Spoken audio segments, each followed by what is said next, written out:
Hola a todos y bienvenidos de nuevo a mi canal. En el vídeo de hoy os voy a hablar de mis lecturas del mes de febrero.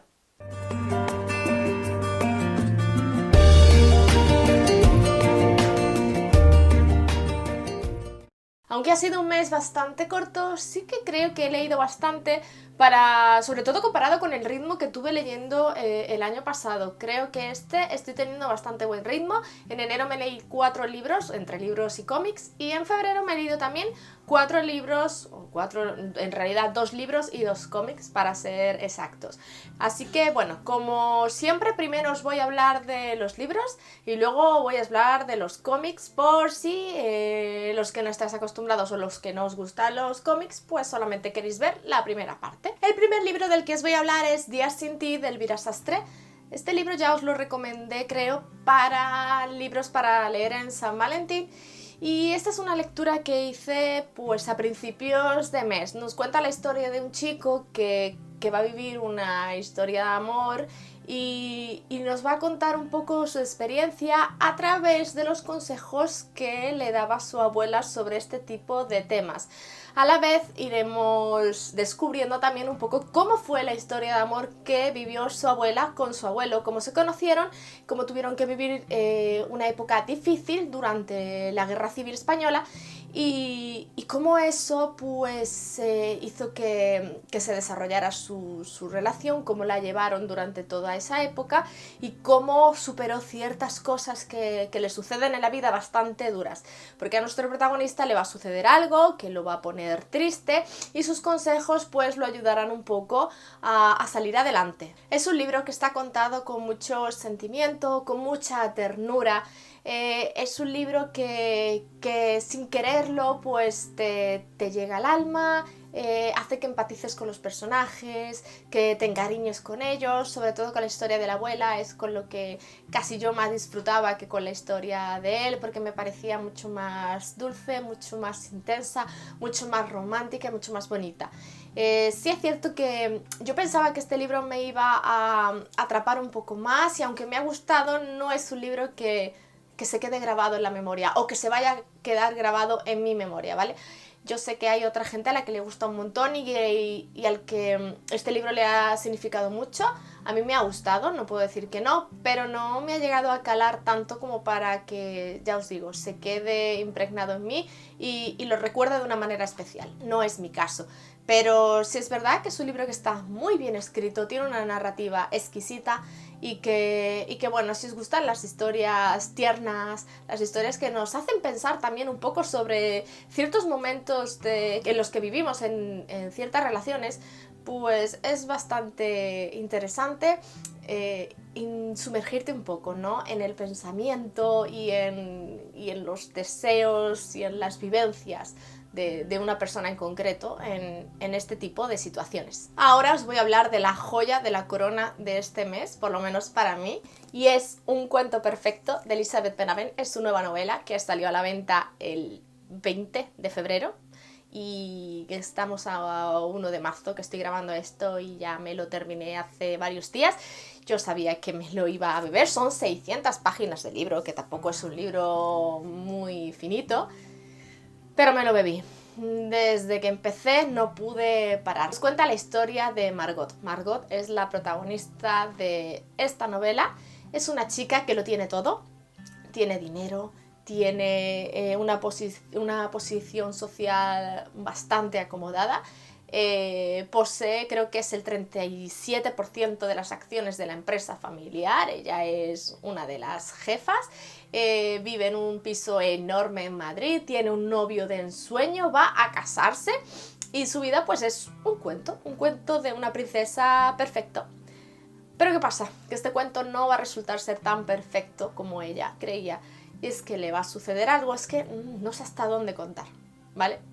No puedo contar mucho de la historia, pero bueno, el caso es que no va a ser su vida un cuento tan perfecto, se va a dar cuenta de que le falta algo, de que a pesar de todo lo que tiene no es feliz y su vida pues va a dar un giro tremendo. Por otro lado, tenemos a David, un chico que, al contrario que Margot, no tiene nada. Sí que tiene una novia espectacular, que para él eso es como un gran triunfo, pero tiene 3 trabajos con los que medio sobrevive. Vive en la casa de un amigo suyo que vive con su novia y su hija pequeña. Él duerme en el sofá, no tiene ni siquiera habitación. Entonces está un poco perdido en la vida, no sabe muy bien cómo dirigir su vida. La novia perfecta lo deja diciendo que es un don nadie y todo se viene un poco encima. Entonces él trabaja en un bar de estos de noche, en un pub, y una noche va a coincidir pues que evidentemente va a conocer a Margot y a partir de ahí pues se desencadenará toda la historia. De verdad, maravillosa. No voy a contar mucho más, no voy a hablar del final, que la autora en las últimas páginas pide, por favor, que no se hable del final, para mantener la intriga, ¿no? Para aquellos que se compren el libro más tarde y que se lo lean más tarde. Ya sabéis todos aquí que mi libro favorito de la autora es La magia de ser Sofía, pues ahora puedo decir que este se ha convertido en mi favorito, junto con La magia de ser Sofía. Me ha encantado, es que de verdad no sé la destreza y la habilidad que tiene Elizabeth Benavent para contar las relaciones, para hablar de sentimientos, para hablar de pensamientos, para desarrollar las relaciones entre 2 personas. Es lo que más me sorprende siempre de ella, porque jamás, de verdad, jamás me ha pasado con ningún libro que esté leyéndolo y de repente se me cojan nudos en el estómago, se me cojan nudos en el pecho, estoy leyendo y estoy mordiéndome las uñas porque estoy nerviosa. No sé, provoca demasiadas emociones, provoca demasiadas sensaciones y de verdad que no me ha pasado eso jamás con nadie. Tiene una habilidad para escribir diálogos impresionante. Entonces, ¿qué puedo decir? Me ha encantado, me ha fascinado. Es un libro que paraba de leer y no hacía nada más que pensar en él. Cuando he terminado de leerlo he sentido un vacío tremendo, porque de verdad es que digo, tengo ahí en la mesita de noche un libro que me está gustando, pero es que no me hace sentir lo que me ha hecho sentir este.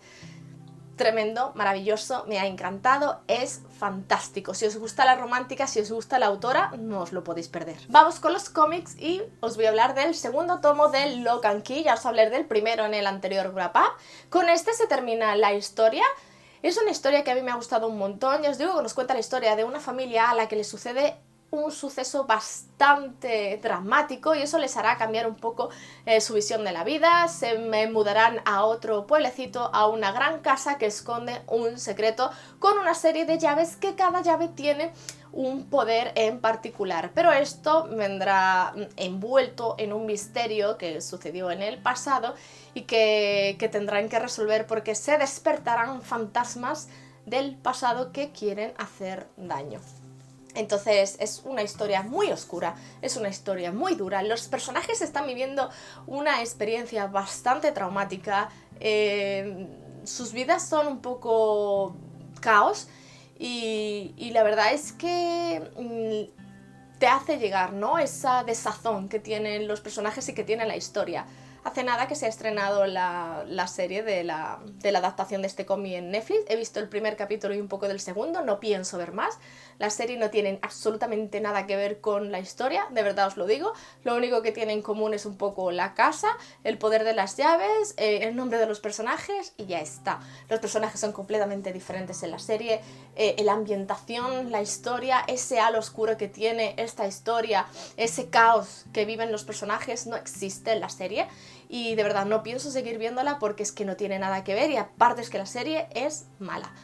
Así que bueno, si medio os interesa la historia, os recomiendo de verdad que os leáis el cómic. Son 2 números extensos, pero son 2 números que se leen súper rápido, que te enganchan desde la primera página y que merecen mucho la pena. Y por último os voy a hablar del capítulo 7 de Saga.